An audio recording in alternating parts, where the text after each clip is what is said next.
welcome to another episode of Dox'n Reality, and I'm your host, Mr. Paradox. Now, it's been a crazy couple of, we're only 8 days into the new year, and I use that, you know, loosely, but I'm just saying, how is it a new year in the dead of winter when everything's dead? I don't know. But that's not the topic of discussion right now. Only 8 days in, and already we have a whole bunch of shit going down. Mass protests and all this shit. People storming the Capitol building and all that shit. I'm like, yeah, it's. I mean, some would agree with them, but I mean, if you're gonna do that, you're gonna have to do that for every. You have to do that for all branches. You have to topple the entire government. You can't just do one. But I'm not saying do it, but I'm just saying if it gets to the point to where they're trying to like strip you of your human rights, then at that point it becomes your duty to do that. But that's neither here nor there. Let's go to the web and see what we have. What rights are being stripped away today? Or what rights are in danger today? Trump fuels insurrection.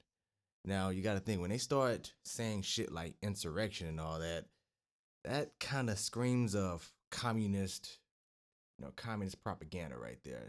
Those are communist words. That's a military word when you think about it. Insurrection. And if you look up the definition for insurrection, uh, insur- the act or instance of an open revolt against a civil authority or constituted government, uprising, the act of uprising against civil authority or governmental restraints, specifically the armed resistance of a number of persons to the power of the state, incipient or limited rebellion. So that is a military term. Now, why would people in a government ran by the people be using military terms when referring to civilians? Unless we're under a quietly declared martial law without nobody saying anything, which is kind of like what the United States is operating under. The law of the seas or maritime admiralty law or commerce. Either one applies, and those laws can compel you to perform, pay up or serve time, and you have no recourse. Now, we're supposed to be operating under common law, and with a common law, you have your injured party and your, defendant, the party who committed the offense. All right, complainant, the offended applies for recourse against the assailant, and assailant either uh, pays up and settles the dispute once and for all, or it just keeps going until a remedy is applied. It's supposed to be A plus B equals C, simple. But nah, with the state, you got a whole quadratic equation in the shit, like extra layers that shouldn't even be there. But enough of that prelude. Let's go ahead and read this article. Trump fuels insurrection that must be banned from social media. Okay, if you're gonna ban him, that's a slippery slope because banning one person could mean you could ban other people just for saying shit you don't like. Shit, even speaking against the government or just telling the truth could get you banned, which is, like I said, it's a slippery slope. Like they can just like use broad, sweeping definitions to take down videos that openly criticize them, and when people already have been dumbed down to the point to where they don't critically think, so it would not be too much of a stretch to start striking down videos that even include any criticism. And with their algorithms, scoping out what you say, analyzing what you say, and all that, it wouldn't be too hard to use that algorithm to program it to just swipe every video down using this shit. Yeah, Michelle Obama amidst U.S. press chorus calling for censorship. Sound like this bitch over here running for president, and I'm like, bitch, you are not in the White House any fucking more. Like, Like you never had any real power in the first place. Why the fuck are you even talking?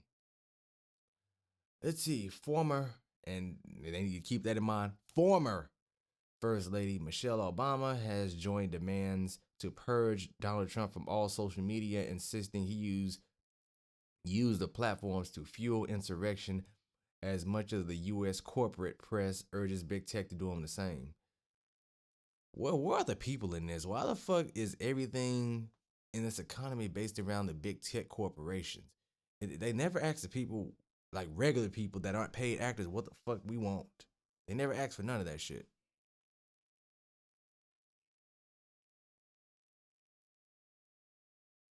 I might have to try that out. Let's see. The ex FLOTUS issued a lengthy statement on Thursday, some 24 hours after a crowd of rowdy Trump supporters, they're not Trump supporters, they were Antifa members, forced their way into the U.S. Capitol to protest the results of the 2020 election, blaming the president for the disturbance, which she said desecrated the center of American government. Well, if you're gonna condemn this, then you gotta condemn how America supposedly was formed in the first place. You'd have to condemn the members of the Boston Tea Party back then. I'm just saying, if we're gonna go parallels, this is in a front. You be then she'd be a King George loyalist. Let's see. Yeah, when I say King, she would have been right for that extra T stamp. Would have went right along with it. Said there's nothing wrong with it. Like just pay your taxes. Let's see. Social media platforms too had a role to play in facilitating those events. As much power as those social media platforms have, they can just silence her as. Let's see. Now is a time for Silicon Valley companies to stop enabling this monstrous behavior, and they're going to use Trump as a lightning rod to send that down to everyone else with criticisms and go even further than they already have by permanently banning this man from their platforms and putting in place policies to prevent their technology from being used by the nation's leaders to fuel insurrection. Now, leaders don't necessarily have to be a top government official. A leader could be somebody in a local community. The nation's leaders. When they say leaders, be aware of how they're using these words to slice at you. Yeah. I don't even want to read the shit, but let's see if we can. Back to the Twitter page. Mm, I don't feel like. Matter of fact, I really don't feel like hearing shit she got to say. I'm just gonna be honest. I don't want to hear it. Cause I know it's just gonna be a bunch of bullshit anyway. The plea came soon after Facebook declared that a previous temporary ban on Trump's account would be extended at least until Inauguration Day on January 20th, with Mark Zuckerberg saying the president used his platform to condone rather than condemn the actions of his supporters at the Capitol building. And this comes like remember I did a story on Mark Zuckerberg where he bought out like a big ass piece of Hawaii and built a whole private island and just destroyed a whole bunch of what's that called holy ground or whatever, where he fucked up the whole wall and whatnot in order to build his mansion. And yeah, he wanted all that scrap from the public eye, talking about its private property and whatnot. That's a little bit of hypocrisy right there, but whatever. Let's see. Oh, right there. The two-faced mainstream media is already using the Washington riot to call for more social media censorship. The gradual eroding away of the First Amendment. Hmm. See, Facebook owned Instagram as well as Twitter and Snapchat have also imposed similar restrictions on its account, moves the Associated Press, described as social platforms flexing their power. The riot on Capitol Hill, man, the matter of fact, y'all need to remember all these giant corporations, the only reason they exist is because the attention that you give them and the money that you give them. Stop paying for their shit. What power do they have? I mean, it's not like nobody else has the wherewithal to learn how to do this shit. I mean, anything they learn, you can figure it out too. Let's see, the riot on Capitol Hill, which left at least 5 people dead in its wake, has been widely condemned across the American media and political scene. Which media are they talking about? Because a lot of people don't pay attention to that mainstream shit anymore. And also prompting calls in the press for tech firms to tighten rules and, in line with Obama's suggestion, expunge Trump from their sites. But when they were doing this same shit, nobody said shit about him. Open hypocrisy. New York Times editorial board member Greg Benzinger echoed those demands in a Thursday open-ended titled "Delete All of Trump's Accounts," while tasking big tech with a lofty goal of restoring truth and decency to our democracy. This is not a fucking democracy. Through stricter content policing. So let me get this straight. They're setting the terms for whenever they take over, nobody can criticize them. All voices of dissent will be silenced. That's what they're doing. So it's getting to the point you're gonna have to be out in the streets, and you notice how the left, whenever shit doesn't go their way, they like to use the hammer for everything. Shit, you fucking jaywalk. They want to come down with SWAT team and whatnot to ensure compliance with everything, and everything they say is right, and nothing they say is wrong. It's just like going back into pretty much 1920s through like 60s USSR. Calling for a day of reckoning for social media, Benzinger prescribed a long list of actions for the platform, including more direct human moderation of high profile accounts, more prominent warning labels, software that can delay posts so that they can be reviewed before going out to the masses. And am I the only one alarmed by this? Like, okay. And let's see, quote, a far greater willingness to suspend or even completely block dangerous accounts like Mr. Trump's. Slippery slope. Slippery slope. And Trump isn't no better.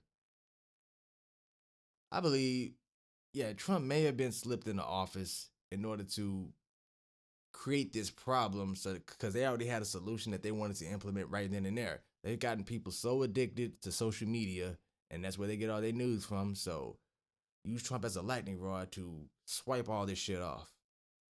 And they've gotten people so dependent on anything government and any on corporations that we don't know how to do shit no more. So that way when they sweep something, you're helpless. And whatever action they demand after that, you're gonna go right for it. Let's see. The Washington Post, owned by Jeff Bezos, meanwhile, used Wednesday. Oh shit! I had the monitor on. Yeah, sorry about that. Damn. Yeah, meanwhile, used Wednesday's unrest as an opportunity to recycle a 2017 column warning that the openness of the internet has been used to amplify fundamentally liberal groups opposed to fundamental tenets of liberal democracy, suggesting that the government might use a law to curtail such liberal voices, examples of which the author could only find on the political right. While the piece stopped short of backing any particular measures and acknowledged that any attempt to regulate the internet could veer dangerously close to censorship, it nonetheless framed the internet as a dangerous tool in need of official oversight after Trump backers stormed the halls of Congress. The pressure to bring the ban hammer down on the outgoing president was not shared by all. However, as a famed national security I'm fucking up on reading today. Security whistleblower Edward Snowden warned that Facebook's decision to silence Trump marked a turning point in the battle for control over digital speech. Imagine for a moment a world that exists for more than the next 13 days, and this becomes a milestone that will endure.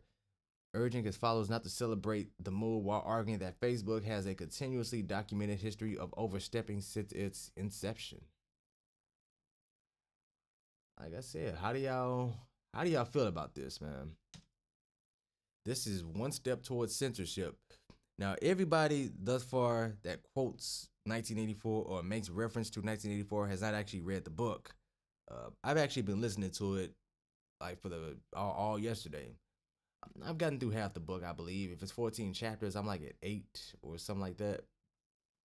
And if you don't know what 1984 is, the main character, the protagonist, you would say, he lives in a world where there is no privacy. There is a camera and a TV screen everywhere that's always watching you.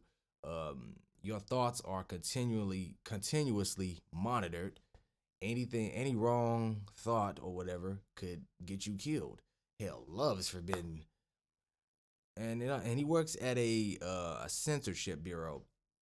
Books are rewritten, dates, historical events are erased, rewritten in order to favor the party. Something like North Korea, something like the USSR back in the 60s or 50s, of that era. But it's a good read. It's a telltale sign as to what's going on now. Whenever they write shit like that, they're pretty much telling you what they're going to do, and it's up to you to do something to prevent it. Now, while the storm in the Capitol building, if you're gonna take it there, you had to take it all the way because just doing it halfway, it just gives them measures to put in place to make sure that this doesn't happen again. Now they have a reason to have even more even more heavily armed guards to prevent assassinations from the Capitol members and the cabinet members and political figures and all that now. So just saying. But this has been Mr. Paradox over and out, man. I ain't got nothing else to say about it.